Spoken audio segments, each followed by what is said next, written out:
कावड़ प्रारंभ और उसके नियम। सावन का महीना देवों के देव महादेव को बेहद प्रिय है। इस माह में शिव और मां पार्वती की विशेष पूजा की जाती है।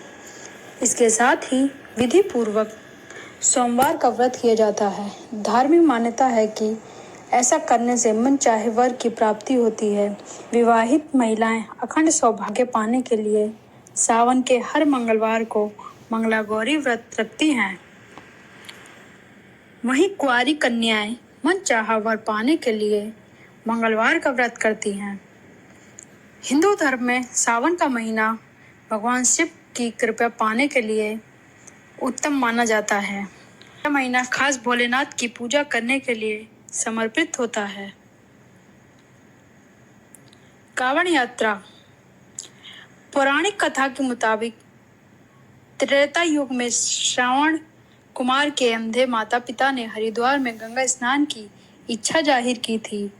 ऐसे में उनके पुत्र श्रवण कुमार ने माता पिता को कांवड़ में बैठाकर कंधे पर उठाकर पैदल यात्रा की और उन्हें गंगा स्नान कराया। इसके बाद उन्होंने वहां से गंगा जल लेकर भगवान शिव का विधि पूर्वक अभिषेक किया। धार्मिक मान्यता है कि तभी से कांवड़ यात्रा की शुरुआत हुई थी।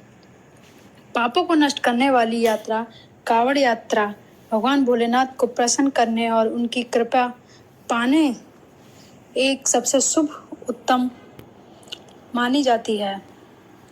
धार्मिक मान्यता है कि सावन के महीने में कांवड़ उठाने वाले भक्त के सभी पाप नष्ट हो जाते हैं और कांवड़ के जल से शिवलिंग का अभिषेक करने से साल भर भोलेनाथ की कृपा बनी रहती है। कष्ट दोस्त और कंगाली से छुटकारा मिलता है।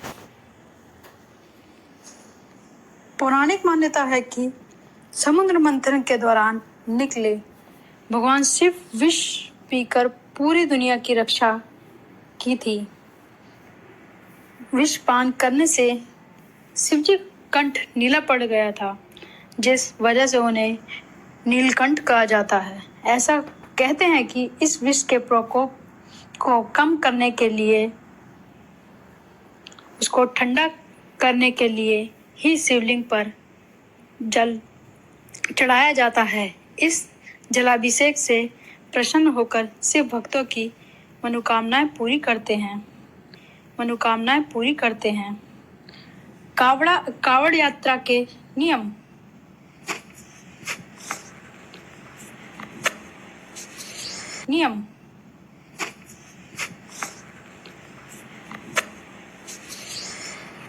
कांवड़ यात्रा करने वाले शिव भक्तों को कांवड़िया कहा जाता है।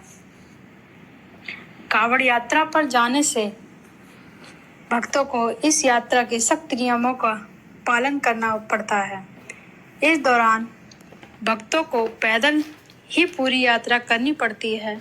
साथ ही यात्रा के दौरान भक्तों को तामसिक भोजन से दूर रहकर सिर्फ सात्विक भोजन ही करना, एकदम सादा खाना खाना होता है।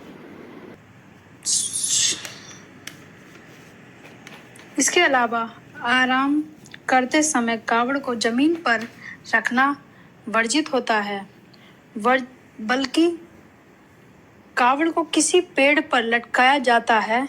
कावड़ को जमीन पर रखने से वह अपवित्र हो जाता है, जिसके बाद दोबारा से गंगाजल भरकर फिर यात्रा शुरू करनी पड़ती है।